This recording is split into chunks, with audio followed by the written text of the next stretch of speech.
Speaker, I move to recognize the lady from Mamamayang Liberal Party List, the Honorable Representative Leila De Lima, to avail of the privilege hour.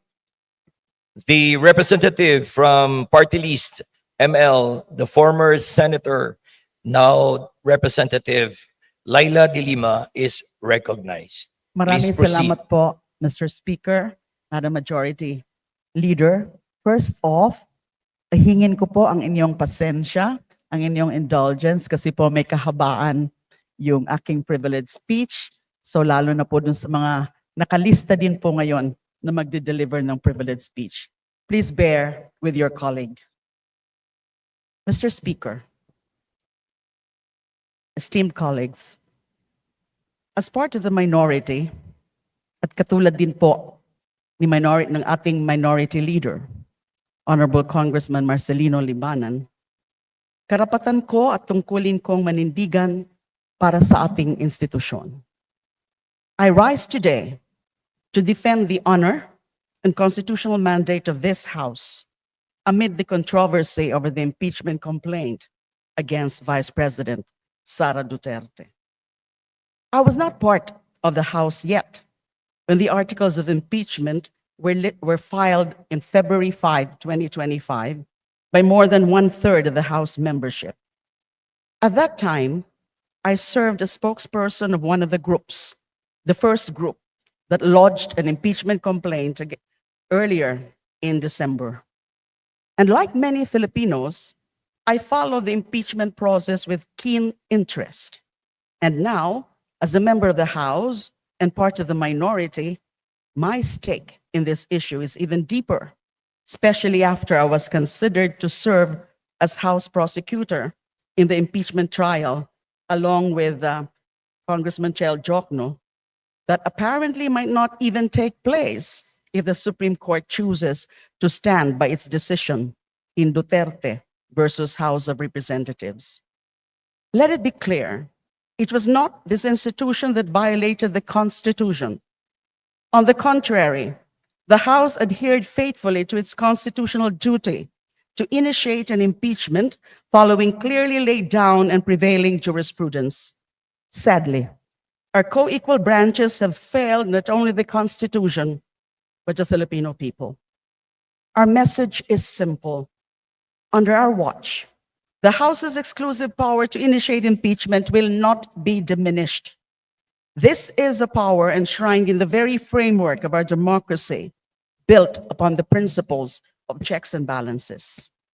Nilunod ng teknikalidad ang mga tunay na tanong, nasaan ang confidential funds? Sina Mary Jane Piatos, Fernando Tempura, Carlos Miguel Owishi, Chippy McDonald, at ilan pang mga pangalan na tila ba ginawang chichirya ang pera ng bayan? Bakit may halos 2 bilyon na umikot na pera sa joint bank accounts ni na Vice President Sara Duterte at ng kanyang ama na si Rodrigo Duterte? Sa gitna ng krisis edukasyon, bakit may akusasyon na nilalaro pa ang procurement ng Department of Education at ang kinabukasan ng ating mga kabataan? Tama ba ang pagbabantang ipapatay ang ating Pangulo, ang First Lady, at the ating mismong Speaker of the House? Dear colleagues, these issues cut beyond partisan lines or personal ambition. They strike at the very heart of the principle that public office is a public trust. All public officials must be accountable to the people. When the House filed the impeachment complaint, it did so out of duty. It was not a power play, as some claim, but an exercise of its mandate to seek the truth and demand answers the Vice President never gave. Hanggang ngayon, walang sagot sa mga isyong ito. Yet in return, the House has been met with insults and accusations and a narrative reducing the solemn constitutional duty to mere politics. Today, I rise to set the record straight and call out these falsehoods. Nagkamali? Hilaw na sinaing daw na minadali ang pagkaluto? With due respect, this is patently false for the soundbite that it is. This House followed every constitutional requirement, guided by Supreme Court precedents in Francisco versus House and Gutierrez versus House in crafting and timing this impeachment. Una, sinunod natin ang one-year bar rule sa pag-file ng impeachment complaint. There can be no application of the one-year bar rule because what the Supreme Court identified as a trigger, the so-called termination or archival of the other three impeachment complaints, happened after the House had already acted on the fourth complaint by transmitting the same to the Senate in accordance with Article 11, Section 3, Subparagraph 4 of the Constitution. Ito ang pinaka-technical sa desisyon ng Korte Suprema. Para nitong pinilit palabasin ng tatlong complaints na inihain sa first mode, actually it's supposed to be first and second modes, ay nagsilbing hadlang sa articles of impeachment na inihain ng kapulungang ito gamit ang second mode na one-third vote. Actually, it's supposed to be third mode. But to be consistent with the Supreme Court ruling and also the motion for reconsideration of the Sol Gen or the Office of the Solicitor General, I shall also refer to it as the second mode. Pero ang hilaw dito ay hindi ang articles of impeachment, kundi ang paliwanag ng Korte Suprema. Sabi nga ng Sol Gen sa ating motion for reconsideration, ang articles of impeachment na inihain ng House gamit ang second mode o sa katunayan third mode, ang siyang humadlang sa tatlong iba pang complaint. Binaliktad ng Korte Suprema ang totoong nangyari. Mr. Speaker, I respectfully but firmly submit the one-year bar rule has been abused and twisted in this instance to frustrate accountability for the highest officials of the land. The rule should be read and interpreted strictly in favor of accountability. It cannot be weaponized to make impeachment even harder. Napakahirap na nga ng proseso, lalo pang pinahirapan. Impeachable officials already stand as a class of their own, over and above all other government officials. Sobra na yata kung bibigyan pa ng special protection sa impeachment ang mga special officials na ito. Ano ang special treatment na binigay kay VP Sara Duterte? Gumawa sila ng mga bagong rules sa kalagitnaan ng laro para pigilan ang trial. May paghingi pa ng certification ng Senado na walang violation ang House sa one-year bar rule. May dagdag pa mula sa Korte Suprema na dapat may hearing pa rin sa second mode ng impeachment. Kumbaga sa basketball, panayang tawag ng foul sa atin ng referee kahit wala namang physical contact. Kada free throw natin, palayo ng palayo ang free throw line at pahirap ng pahirap makashoot. Parang ang lakas ng kalaban sa mga referee. Sa larong ito, hindi yata bilog ang bola. Masama bang itanong pagkatapos nating lumaro ng patas kung natalo ba talaga tayo o nadaya tayo? Pangalawa, malinaw na nagkamali po ang Korte Suprema, with all due respect to them, nang sabihin na hindi pinagbotohan sa plenary ang transmittal ng impeachment complaint.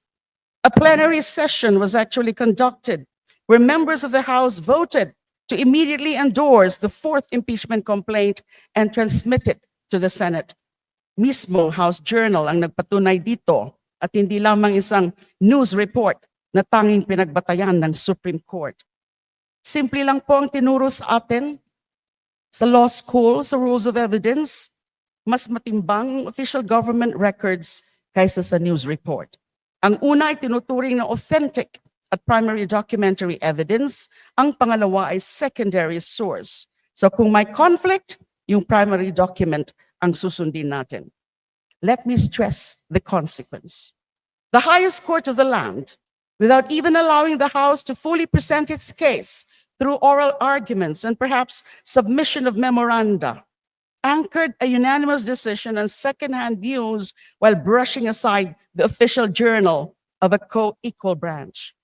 Had the honorable justices bothered to take a look at the House Journal of February 5, 2025, which apparently it has not done, which it has done so on other occasions of transcendental importance, they would have seen that the House voted to transmit the articles of impeachment with overwhelming support, 215 votes, and that the earlier complaints were archived only as a formality after the fourth complaint has already been elevated. Yet the court's ruling, citing a mere news report, painted a false picture that the House rushed a new complaint despite pending ones, a narrative that flatly contradicts reality.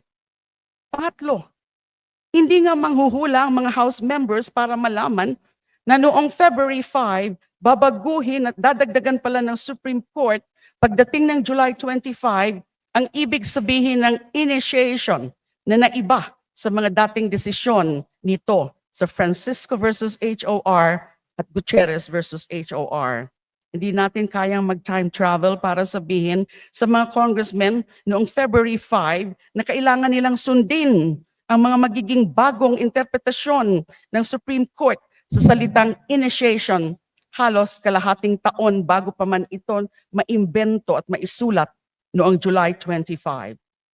The principle of prospectivity applies not only to original or amendatory statutes and administrative rulings and circulars, but also to judicial decisions. When an old doctrine is overruled or, in the case of the Duterte case, substantially modified, the new doctrine should be applied prospectively and should not apply to those who relied on the old doctrine in good faith. Hindi lang po ako ang nagsabi niyan. Kung hindi ang Supreme Court sa Columbia Pictures versus Court of Appeals, nangaabuso ba tayo kung hilingin natin sa Korte Suprema na sa pagkakataong ito, na sundin rin sana nila ang sarili nilang desisyon sa doktrina ng prospectivity? Palagay ko hindi po naman. Pang-apat, at ang pinakamahalaga sa lahat, katulad po ng sinabi ng ating minority leader kahapon, nagkaroon ng judicial amendment of the Constitution. Ang pag-amyenda sa Constitution ay huling ginawa ng Korte Suprema sa kaso ng Republic versus Sereno. Sa kasong ito, inalis sa pwesto bilang Chief Justice si Maria Lourdes Sereno sa pamamagitan ng quo warranto, taliwas sa utos ng konstitusyon na ang mga miyembro ng Korte Suprema ay pwede lamang tanggalin sa pamamagitan ng impeachment. Duterte versus HOR is the second amendment of the Constitution by the Supreme Court since the Sereno case. Article 11, Section 3, Paragraph 4 of the Constitution does not contain additional requirements regarding the drafting of the complaint, the manner of its circulation, or the conduct of any hearing or presentation of evidence before filing.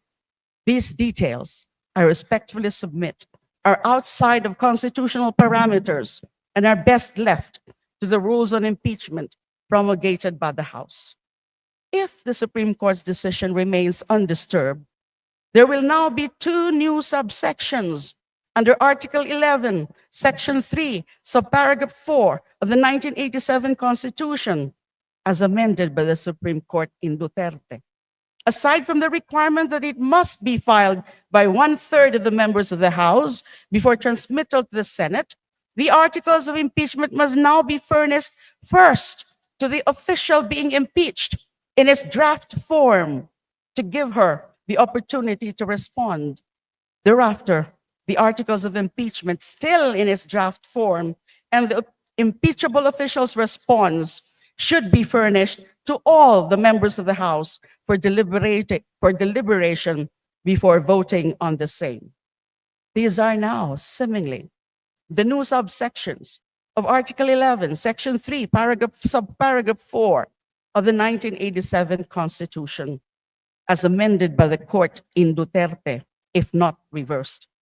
Unlike amendments properly made under Article 17 of the Constitution, on amendments and revisions, these amendments made by the Supreme Court are not subject to a plebiscite. These two new subsections are also problematic, not only because they are unconstitutional amendments to Article 11, Section 3, Subparagraph 4, but they are also problematic in substance.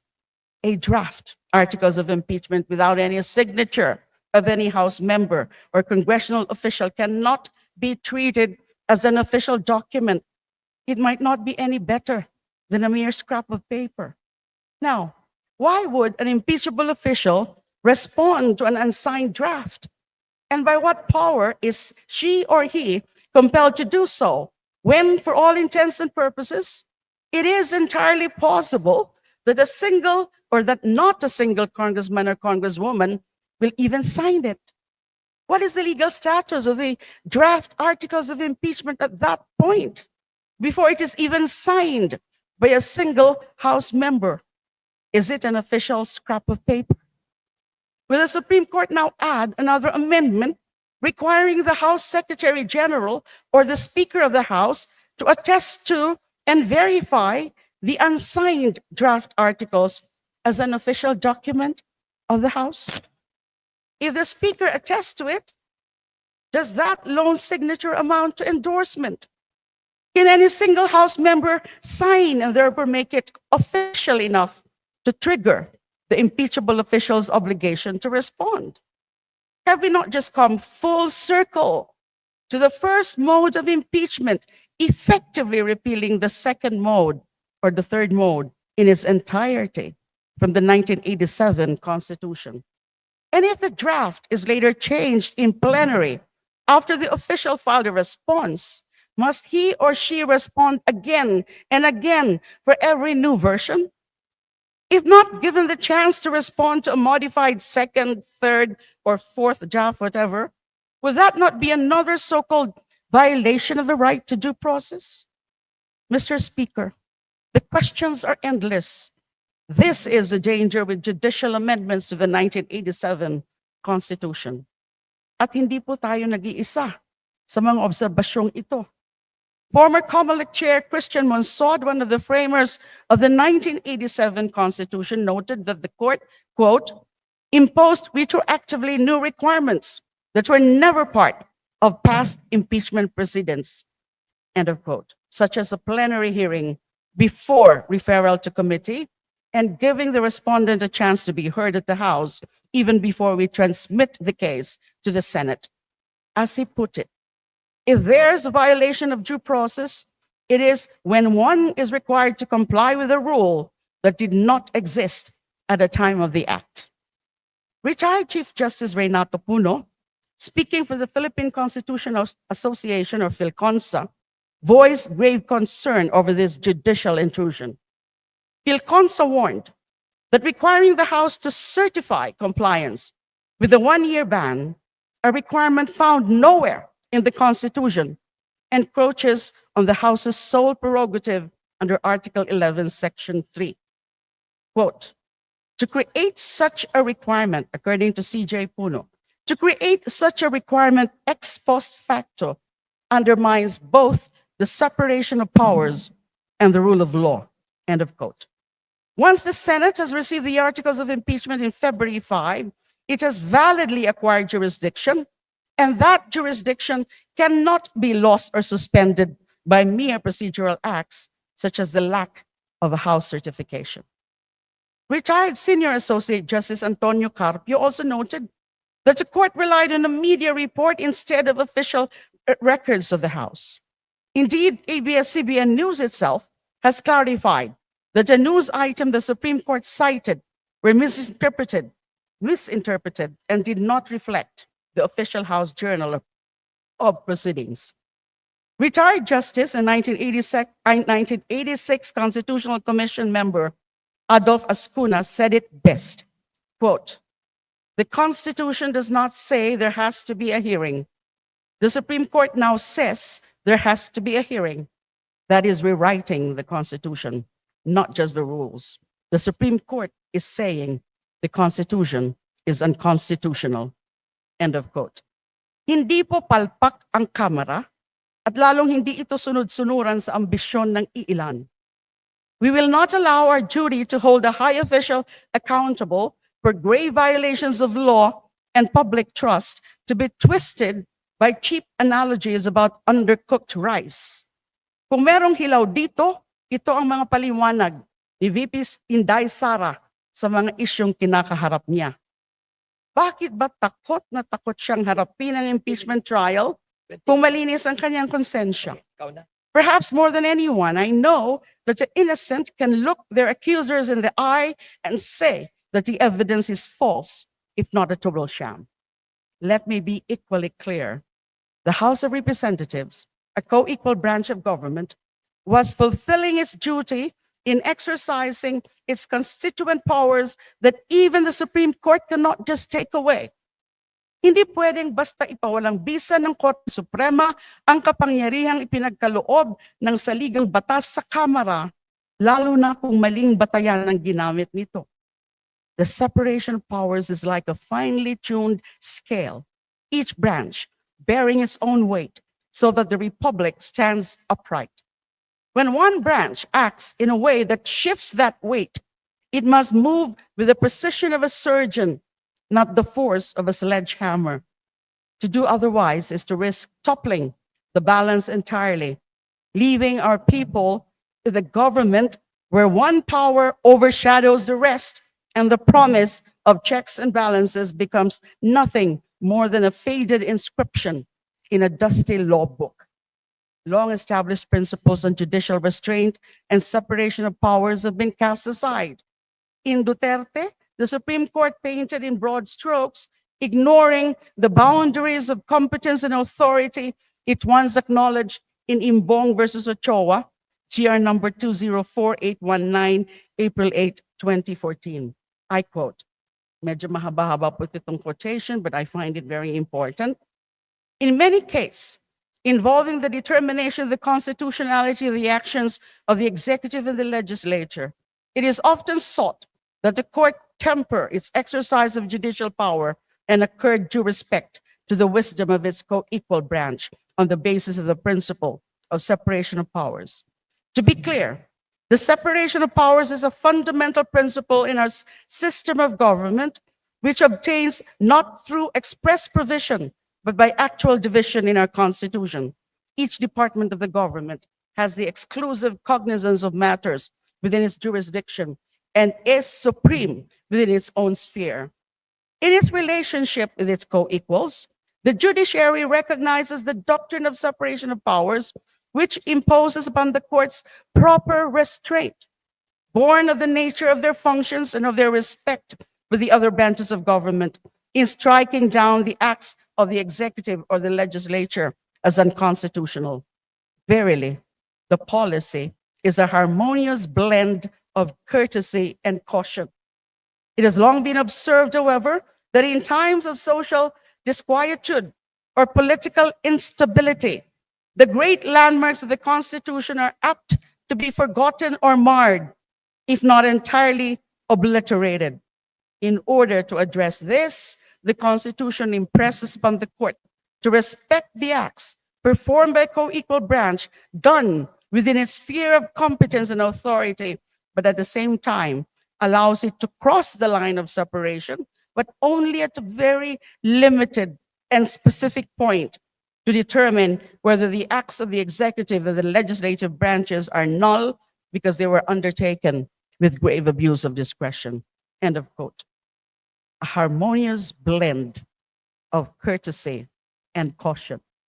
Hanggang ngayon, pilit ko pang hinahanap ang sinasabing courtesy and caution na dapat nagpaalala sa ating Korte Suprema sa pagsulat ng desisyon nila sa Duterte versus HOR. We respect the judiciary. As a lawyer, I respect the judiciary. But respect must be mutual.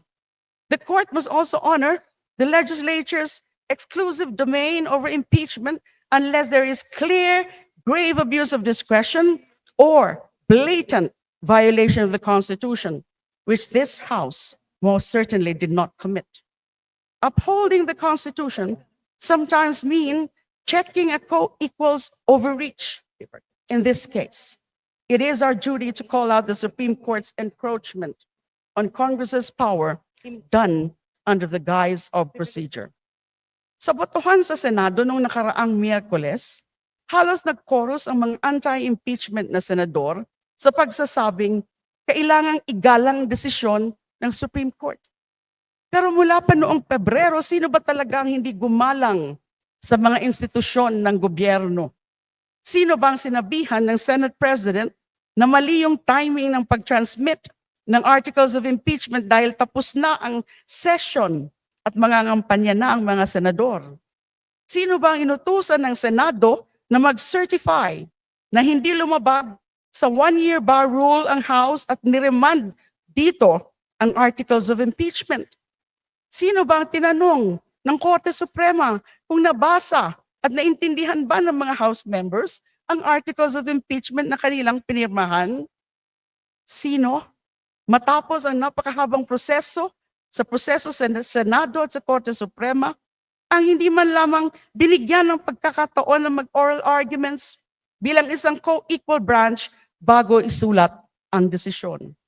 Kung respeto lang po ang pinag-uusapan, nilunok na ng mga miyembro ng kapulungang ito ang lahat ng kanilang pride para lamang irespeto ang Senado at Korte Suprema sa kabila ng lahat ng pag-iinsulto na ginawa sa kanila.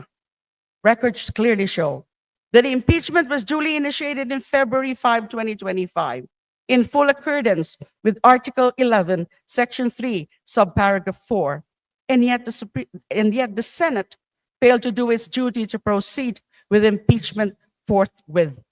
The Senate could have convened as an impeachment court as early as February or March, but it did not. Some of us in the House grew concerned at this 5-month delay, as justice delayed is justice denied. Still, the House prepared for trial, designating our House prosecution team and readying our evidence.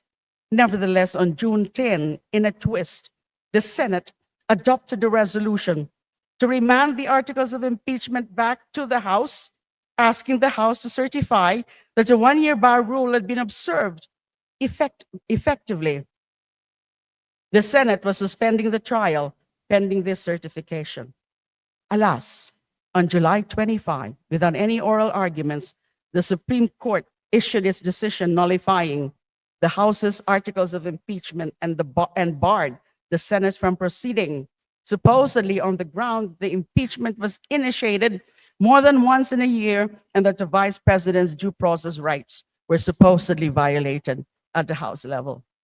Worse, even if the House of Representatives, through the Office of the Solicitor General, filed the motion for reconsideration, the Senate, in plenary session, voted 19-5 to archive the impeachment complaint against VP Duterte.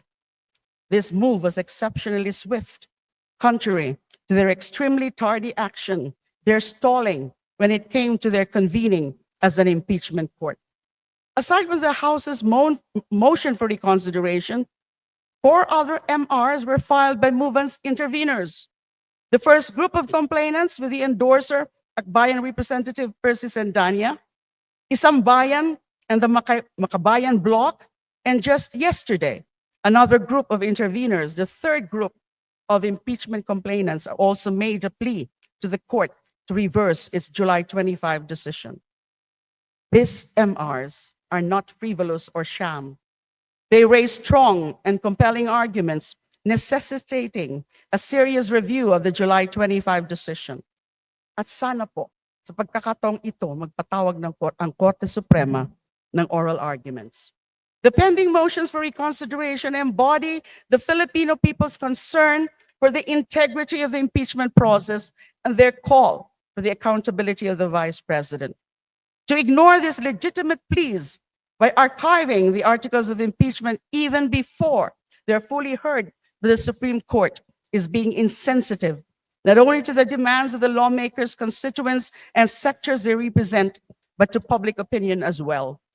The Senate has not even started the trial, but it moved with lightning speed to bury the complaint once the Supreme Court gave them an opening. The Senate dragged its feet on the actual impeachment trial, but moved immediately when it came to archiving the complaint. Parang mali po yata ang intindi nila sa forthwith proceed. Forthwith apparently was observed in the breach. Ang bilis nilang kumilos pagdating sa pagsasara ng kaso, pero napakabagal nang sila hinihilingang dinggin ang kaso. If this is not a case of double standard, I don't know what it is. The irony is that following the decision of the Supreme Court in Duterte, archiving the articles of impeachment is tantamount to a dismissal. Di po ba yun ang sinasabi, yung first three complaints daw, when archived, were deemed or effectively terminated or dismissed? Some senators have said their preemptive vote was simply respect for the Supreme Court. But let us be honest. It is the House of Representatives whose constitutional prerogative has been disrespected.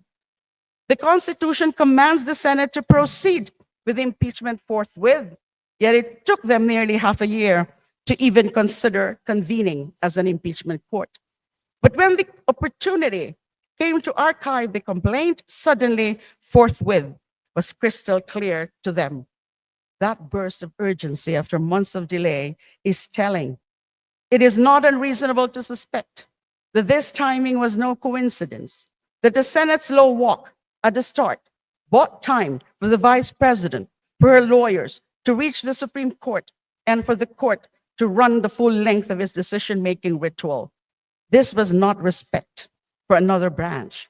It was a choreography of convenience, and the House was the one made to bow. Those are the facts, Mr. Speaker, Madam Speaker, and dear colleagues. Maliwanag na maliwanag po na sinunod ng Kamara ang proseso at ang saligang batas, at hindi po ang House ang lumabag nito. If anything, it is the Senate whose unorthodox actions need defending before the bar of public opinion and when posterity will take a look at this chapter of our history. I have great respect for the Senate as an institution, having had the privilege of serving one of its former members. And I know there are senators, those who voted against archiving, for instance, who also see this outcome as a disservice to our people. But when the Senate chooses to abdicate a constitutional duty, we must speak up. We do not rise against the Senate. We rise for the Republic and the Filipino people.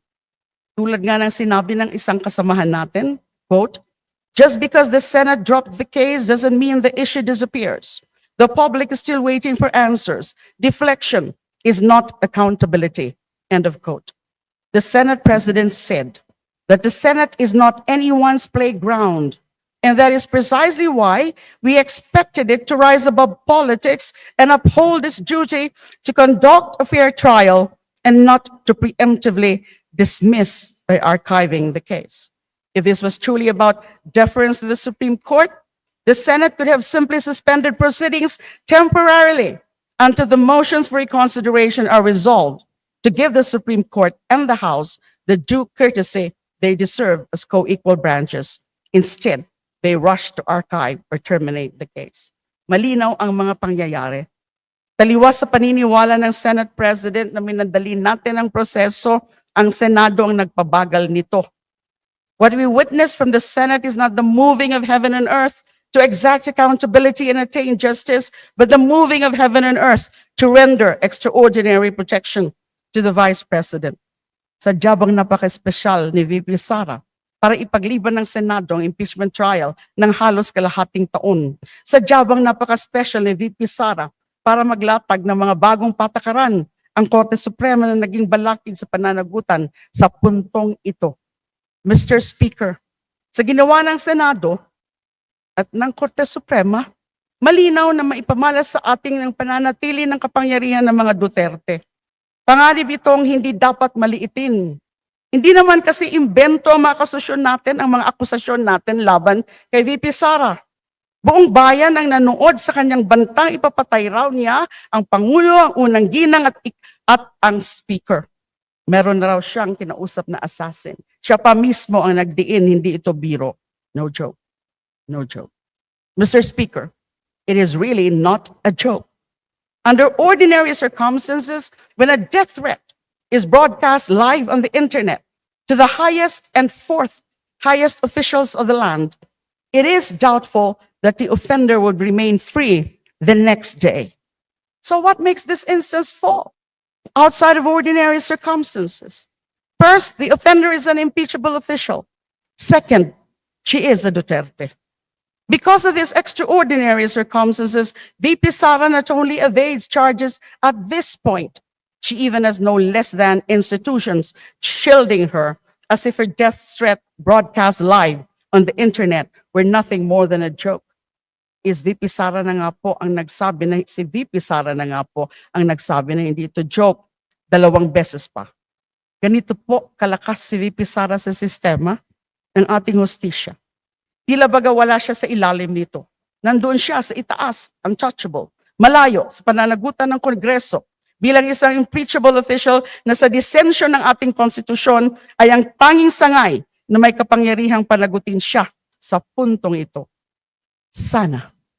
Until the Supreme Court came out with Duterte versus HOR. Kaya wag na po tayong magtaka kung ganito na lang ang kawalang respeto sa otoridad ang mga Duterte. I think that it is also the first time in Philippine history that someone challenged our top law enforcer, the PNP chief, to a fist fight. Of course, it had to be a Duterte. Yun nga lang umurong at nagpalusot. But like his sister, Baste Duterte is still free and unaccountable for what can be considered, to a certain extent, an assault on an officer of the law, or at least for committing the offense of challenging to a duel. Ito na ba ang sadyang kalakaran sa Pilipinas na basta Duterte, untouchable? Dapat lang tayo mangamba kung may isang buong pamilya sa Pilipinas na hindi tinatablan ng ating mga batas. Buti na lang po, yung tatay hindi dito haharap sa hustisya. Ang Pangulong Marcos Jr. na mismo ang nagsabi, walang kinalaman na mga akusasyon kay VP Sara sa naging desisyon ng Korte Suprema. Puro tungkol sa proseso lang naman daw ang laman ng desisyon. Ayaw pa rin daw niyang makialam sa proseso dahil bilang isang impeachable official himself, maaaring self-serving ang kanyang opinyon sa proseso ng impeachment. With all due respect, the Supreme Court should take the cue from the President and reflect on the value of the President's statement that an impeachable official should be careful in his opinions about the impeachment process because they might be self-serving. Hindi nga ba may naisingit na rider sa Duterte decision na hindi pwedeng ma-impeach ang mga miyembro ng Constitutional Commissions at ng Supreme Court kapag collegial act o desisyon ang dahilan, even if treated merely as an obiter dictum in the Duterte decision?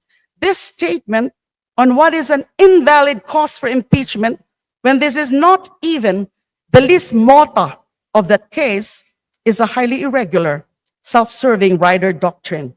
It is completely unrelated to the case being disposed of by the court, who should have taken a page from the President's book on self-restraint. Having said that, we also wish that the President had refrained from thumbing down the impeachment or sending mixed signals. So meron din pong kamalian ang Pangulo doon sa kanyang mga naunang mga statements noon na tila ba dinidiscourage ang House na ipatuloy yung impeachment. At least, he should have called for an all-out support on the need for accountability, even from impeachable officials. Of course, VP Sara can still be made accountable in a future impeachment complaint. But that is not the point I'm making here, Madam Speaker, dear colleagues. The point is, the impeachment process has now been made more difficult by the court's decision in Duterte, if not nearly impossible. That is why Duterte versus HOR, if not reconsidered, is unacceptable. The checkpoints and roadblocks it has erected are simply insurmountable for House members to even dare endorsing one in the near future. Accountability has never been made more difficult to achieve in this country than now.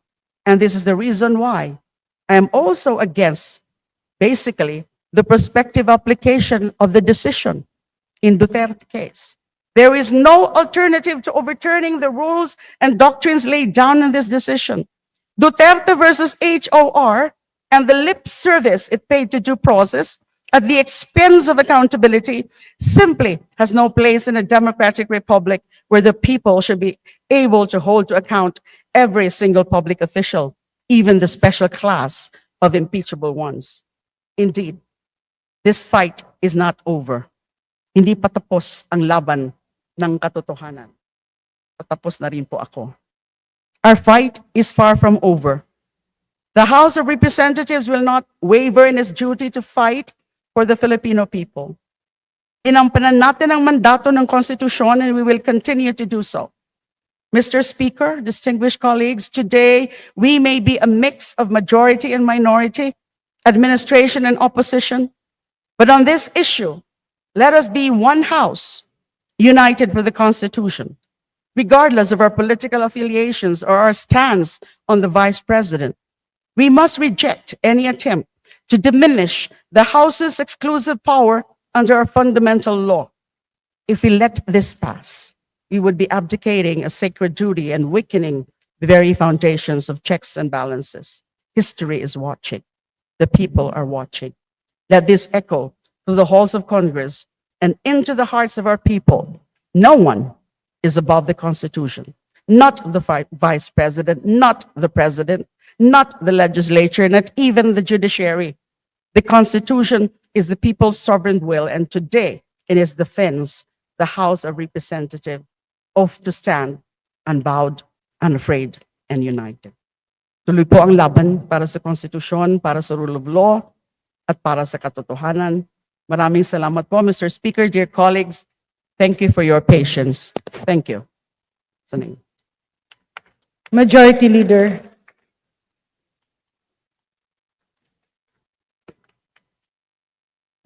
Madam Speaker, I move to refer the speech of Honorable Leila De Lima to the Committee on Rules for its appropriate action.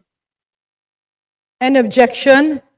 Hearing none, the privileged speech of the Honorable Leila De Lima, entitled Supreme Court Ruling and Senate Decision in the Impeachment Case of Vice President Sara Duterte, is hereby referred to the Committee on Rules.